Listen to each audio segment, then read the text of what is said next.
मनसे नेते संदीप देशपांडे राज ठाकरे यांची साथ सोडणार अशी माहिती सूत्रांनी दिली आहे। जागा वाटपावरून संदीप देशपांडे मनसेमध्ये नाराज आहेत। त्यांच्या जवळच्या कार्यकर्त्यांना तिकीट न मिळाल्यामुळे नाराज संदीप देशपांडे हे मनसेला जय महाराष्ट्र करणार अशी माहिती विश्वसनीय सूत्रांनी दिली आहे। पालिका निवडणुकीच्या नंतर संदीप देशपांडे मनसे सोडणार असल्याच्या देखील चर्चा आहेत। पाहूयात। माझ्या सहकाऱ्यांसाठी माझा जीव तुटणं मला तर वाटतं स्वाभाविक गोष्ट आहे। बँड्राच्या बंगल्यावरून लाथाडण्यात आलेलं आहे आणि नंतर इकडनं लाथाडण्यात आलेलं आहे। ते काही असून दे, पण दोघांनाही लाथाडण्यात आलेलं आहे। आमचा कोकणी मालवणी संतोष धुरी हा उद्धव मामूंना अजिबात चालत नाही आणि मराठमोळा संदीप देशपांडे हाही उद्धव मामूंना अजिबात चालत नाही। मुंबईत मनसेला आणखी एक मोठा धक्का बसणार असल्याची माहिती सूत्रांनी दिली आहे। मनसेचे निष्ठावंत नेते संदीप देशपांडे महापालिका निवडणुकीनंतर राज ठाकरेंची साथ सोडणार असल्याची माहिती झी24 तासला विश्वसनीय सूत्रांनी दिली आहे। मंगळवारी संतोष धुरी यांनी मनसेला रामराम ठोकल्यानंतर आता संदीप देशपांडे देखील राज ठाकरेंना जय महाराष्ट्र करणार असल्याची चर्चा राजकीय वर्तुळात रंगली आहे। ठाकरे बंधूंची युती आणि जागा वाटपाच्या चर्चेपासून लांब ठेवल्यामुळे संदीप देशपांडे नाराज असल्याची माहिती आहे। संदीप देशपांडेंच्या जवळच्या कार्यकर्त्यांना तिकीट नाकारल्यानं देखील संदीप देशपांडे नाराज आहेत। संदीप देशपांडे यांना माध्यमांशी बोलण्यावरची बंदी घातल्याचा संतोष धुरींचा दावा आहे। मनसेचे मुंबई अध्यक्ष आणि प्रमुख प्रवक्ते तसंच कट्टर राज ठाकरे समर्थक म्हणून संदीप देशपांडेंची ओळख आहे। संदीप देशपांडेंच्या राजकारणाची सुरुवात भारतीय विद्यार्थी सेनेतून झाली। 1995 मध्ये संदीप देशपांडे भारतीय विद्यार्थी सेनेचे सरचिटणीस झाले। ठाकरे बंधूंच्या युतीची चर्चा सुरू झाल्यानंतर ठाकरेंची शिवसेना सकारात्मक भूमिका मांडताना दिसली, तर तिकडे संदीप देशपांडे अनेक वेळा विरोधात बोलताना दिसत होते। उद्धव ठाकरेंनी याआधी कशा पद्धतीनं राज ठाकरेंना फसवलं याचे दाखले संदीप देशपांडे देत होते। मात्र आता तेच संदीप देशपांडे मनसेत नाराज आहेत। झी24 तासच्या जाहीर सभा या कार्यक्रमात त्यांनी त्यांची नाराजी उघडपणे बोलूनही दाखवली होती। माझ्या सर्व सहकाऱ्यांना ज्यांनी आत्तापर्यंत महाराष्ट्र नवनिर्माण सेनेसाठी तडीपारी भोगले आहेत, जेलवारी केली आहे, खस्ता खाल्ले आहेत, भोगले आहेत, त्यांना यावेळेला तिकीट मिळावं ही माझी भूमिका होती आहे आणि त्याच्यात काही गैर आहे असं मला वाटत नाही आणि सन्माननीय राजसाहेबांना सुद्धा ही भूमिका सांगितली। पण शेवट कसं होतं की आता अनिशा माझगावकरांना पण तिकीट नाही मिळालं, संतोष धुरींना पण तिकीट नाही मिळालं, अजून आमचा घाटकोपरचा राहुल चव्हाण आहे त्याला तिकीट नाही मिळालं। हे सगळ्यांना मुंबई शहर अध्यक्ष म्हणून मेहनत करताना, जीव ओतून काम करताना मी बघत होतो।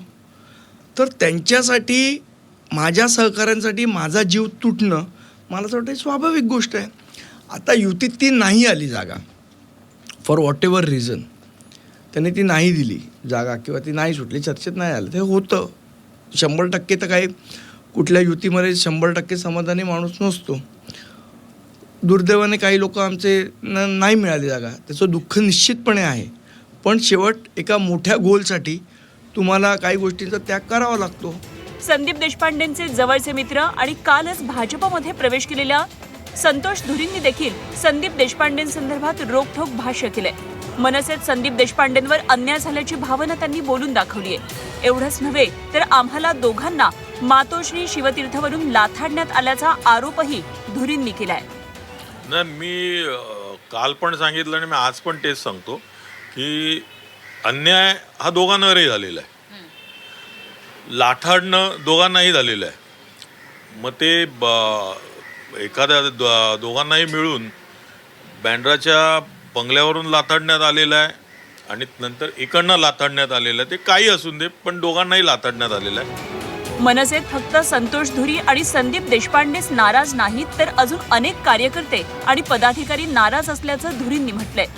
तर 16 तारखेनंतर पक्षात कोण कोण नाराज आहेत ते करणार असल्याचा मोठा दावा देखील संतोष धुरी यांनी केलाय। संतोष धुरी आणि संदीप देशपांडे ही जोडगोळी पुन्हा एकदा एकत्रितरित्या एकत्र राजकारण करताना दिसणार का एकाच पक्षात? आता हे देवाला माहिती। कोणत्या देवाला? आमच्या देवालाच माहिती। नाही, तुम्ही ज्या पक्षात प्रवेश केलाय त्या पक्षातल्या देवाला माहिती की आणखीन कोणाला? नाही, त्या देवानी तर त्याला कधीच नाकारलंय। अजून नाराज आहे, माझ्यावर कॉमेंट्स करणार आहे, म्हणजे आता जे बाहेर गेल्यानंतर जे ट्रोल करतात ना त्यांना दाखवायला लागतं की नाही मी कट्टर आहे ते दाखवायला लागतं, किंवा मी निष्ठावान आहे असं साहेबांना सांगावं लागतं ना. असे भरपूर रांगेत आहेत आणि ते 15 तारखेची म्हणजे 16 तारखेची वाट बघतायत. 16 तारखेनंतर तुम्हाला दिसतील कोण कोण नाराज आहेत आणि कोण महाराज आहेत ते. उद्धव मामूंना इक्बाल मुसा उर्फ बाबा चौहान प्रचार करताना चालतो. उद्धव मामूंना मॉलेस्टेशनचे आरोप असणारा आणि फोर्जरीचे आरोप असणारा चंगेज मुलतानी चालतो, किंवा उद्धव मामूंना वर्सोयाच्या मँग्रोव्ह लँडमध्ये कब्जा करणारा हारून खान चालतो. उद्धव मामूंना असलम शेख चालतो. परंतु आमचा कोकणी मालवणी संतोष धुरी हा उद्धव मामूंना अजिबात चालत नाही, आणि मराठमोळा संदीप देशपांडे हाही उद्धव मामूंना अजिबात चालत नाही. दादर शिवाजी पार्क मधला मॉर्निंग वॉक मंडळाचा चहा कट्टा हा मनसेच्या पदाधिकारी कार्यकर्त्यांनी कायमच बहरलेला असतो. दरम्यान या कट्ट्यावर आज संदीप देशपांडे आणि संतोष धुरी एकत्र दिसून आले. त्यामुळे तेही भाजपच्या वाटेवर आहेत का अशा चर्चा रंगू लागल्यात. तसंच संदीप देशपांडेंनी देखील जाहीर नाराजी बोलून दाखवली आहे. त्यामुळे ते राज ठाकरेंना जय महाराष्ट्र करणार असल्याची माहिती सूत्रांकडून मिळतेय. मनस्वी पाठक, झी 24 तास, मुंबई.